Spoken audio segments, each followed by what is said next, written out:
Mixing करने के लिए संपर्क करें 9695988297। जब से तुझको देखा चढ़ा है बुखार है, तेरा ही जुनून सर पे सवार है।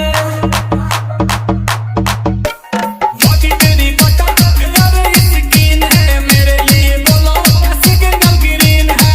दिलावा के खाली बाटे रूम, मन करे फोटो ली झूम झूम करके झूम झूम करके झूम झूम करके झूम झूम करके झूम झूम हो करके झूम झूम करके झूम झूम करके झूम झूम करके झूम।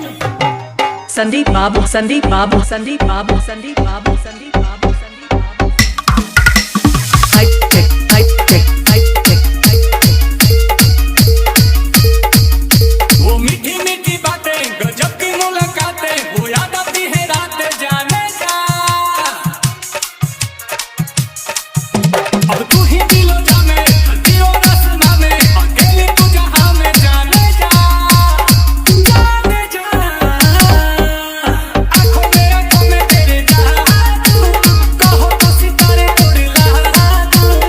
देखो ही मिला गे लुम्मा सू, तोहरे लगा तानी कोके झूम झूम कोके झूम झूम तहर फोटो हम देखी कोके झूम ता जला झूम झूम जला झूम झूम कोके देखी के मन जला झूम।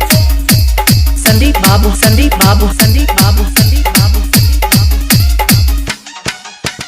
Height tech high tech high tech high take.